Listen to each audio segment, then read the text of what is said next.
In this video, I'm going to give you 7 tips on how to make a multi-generational home budget. And the goal is that you're going to be able to use these 7 tips to make sure that your multi-generational home plans or your intergenerational home buying plans go as smoothly as possible so that your family can start out on the right foot.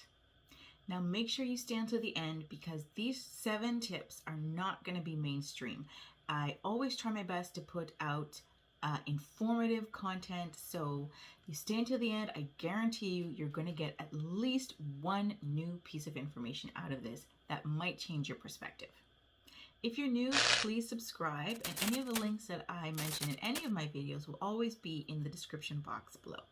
So let's jump right in.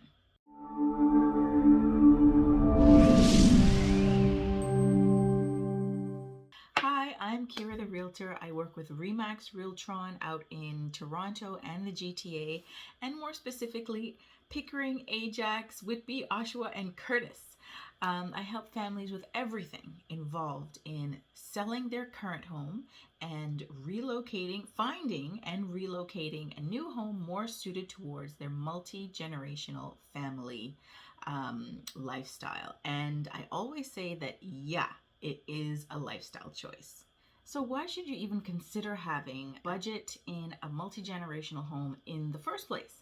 There are 2 big reasons for that. The first is that you still have your own goals to strive towards. You might want to put towards a car, you might want to increase your savings, you might want to put towards your children's education, or if you're in retirement, you probably have your own bucket list of items that you want to accomplish. So you still have your own life, right? You're definitely in a lifestyle that is more communal, and hopefully it's win-win for every member of the household in that your budget, your expenditures have come down, and what you're getting from each other is helping to support and grow each other individually, but you still definitely can use that saved money in your budget and put it towards some of your own goals, right? So that's the first reason. The second reason is that the household will definitely have its own expenses and perhaps its own goals that the household wants to work towards. And those items can be big ticket items like renovations, doing a new kitchen or a new bathroom, or it can be something as small as the kind of decor or the feel that you'd all like to contribute to in the household. And of course, there's definitely going to be items like the mortgage, taxes, and utilities, those being necessary expenses for the household, not to mention any repairs. When you've bought the property, you may have anticipated that you might have to replace some windows, that you might have to replace a furnace if it ever goes down. So those are items that you can put towards little by little and include in that household budget. It can be awkward talking to family about money. So the earlier that you have this conversation, the easier it's going to be. Realistically, the best time to have this budget in an intergenerational home talk is going to be before you make the purchase, so that you set contribution expectations well ahead of time, making this discussion part of your intergenerational home plans or your multi-generational living arrangements. But whether or not you've had the talk before you've made the purchase with your family, or now that you're living with your family and things aren't going as smoothly as you all anticipated, it's definitely better to have it rather than not, and the sooner the better. So these 7 items are really going to focus on what this talk should include. The first item is come prepared. You want to be sure that you're entering this conversation, and everybody in the household is entering this conversation knowing what their own personal commitments are, what their own personal expenses are. Have them itemized. Don't just be willy-nilly, have a little bit of this and a little bit of that. Make sure that you have them itemized and detailed. If that means going through your banking records, then make sure you do that and come prepared to this conversation knowing what your expenses are. That feeds right into number 2. The second must is that you have to start by sharing transparently. Every member of the household that's expected to make a contribution or that wants to should have a chance to share openly and honestly about what their priorities are. And this really sets the base of understanding and support for every member in the household. For example, if you know that I want to improve some of my lifestyle habits and I'm saving towards a super expensive cold pressed juicer, because I am saving towards something like that, then you'll know that I will be a little reluctant, or you'll understand why I'll be a little reluctant when it comes time to say yes for a cleaning lady to come in and clean the house once a month, because you'll know that I have priorities that are important to me and why that's important to me. So this sharing transparently, openly for everybody, make sure that the items that people commit to put in the budget are respectful of what everybody's plan is individually. And it also prevents any undermining, because I'm not trying to hide anything. Now, if there's something that you are trying to save towards, but you want to keep it private, you can just say, you know what, I have some priority items in this level, on this level of priority that are important to me. This is what I expect that it should cost. I'm not at a point where I'm prepared to share what that is. It's something that I'd like to play close to the chest, but I just want you to understand that I have this in mind for myself, right? And as I say, just being open and honest about that is going to really set a perfect tone for the rest of the discussion.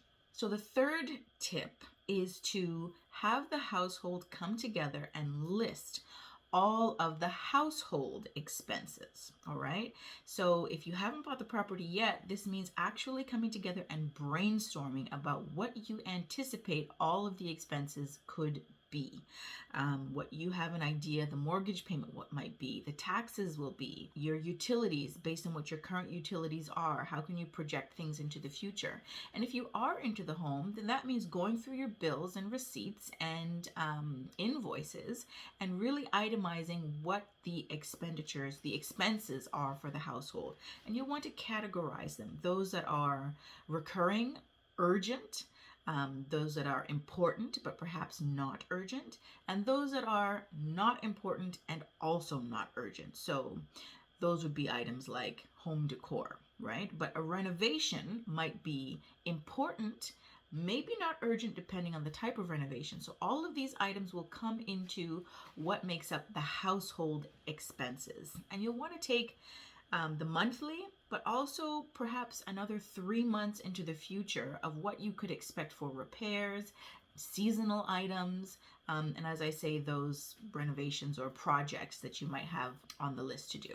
Item number 4 now comes to making the plan. So now that everybody is aware of what everyone's priorities are, what everyone's intentions are personally, and what the household needs to get done, now everyone can actually decide how they want to contribute. So making a plan for this is completely flexible. This is the beautiful thing.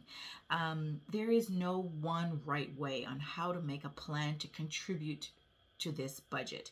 You can break it up by steadiness of income, the amount of income someone is earning, the amount of contribution somebody might be willing to make might be more than somebody else, regardless of how much income that they're bringing in, depending on what they too are trying to accomplish for themselves and budget for. So really, you'll know this plan is effective because it's working and it's something that everyone can stick to and be consistent with. You should also be open as a household to revisit this plan monthly if you need to, and really make sure that you're tweaking it so that everybody is comfortable with the arrangement, all right? And be flexible. If it needs to change, then it needs to change. One of the things that the household can consider doing is consider rotating expenses quarterly or annually so that everyone has a turn paying for something. Usually people that don't pay for the water bill tend to have longer showers. So it also creates a sense of respect for exactly how much things cost, and that can help savings. It's certainly different when you're paying your own utilities out of pocket versus somebody else is paying for them, paying attention to what they are, and the other members of the household have no idea. You might also want to consider stable incomes going towards more fixed expenses. So if someone has a government job versus someone that has a waitressing job, perhaps the person with a government job might want to make a larger contribution towards rent, whereas the person with a waitressing job might want to make a larger contribution towards groceries. Everything is important because everything is necessary for the household to survive and to thrive. So however you divvy it up, that everybody's comfortable with is perfectly fine. You'll also want to consider larger incomes going to support and smaller ones going towards renovation. So larger incomes going to support everyday permanent reoccurring expenses, and the smaller incomes going towards the items that come up once in a while. So putting towards more consistently towards perhaps a family vacation, right? Or some of the renovations that have been budgeted for. Definitely consider having a joint bank account for these purposes for the whole household so that everybody can have access to, chip in, see how it's going, track, and help to keep each other accountable. The fifth item that is important to include in this conversation is planning for a worst case scenario. And really that means, what if someone loses an income? So the best way to tackle this is knowing which items are most important on the priority list. So actually listing out, what you're saving towards or budgeting up to accomplish in priority, so that if somebody loses an income, you can bank the lower priority items for later. You don't have to tackle everything all at once. This also prevents one person from having to spearhead this conversation in an emotionally tense or stressful time, because everybody in advance has agreed to, this is our priority list. These are the things that we want to put towards in this order.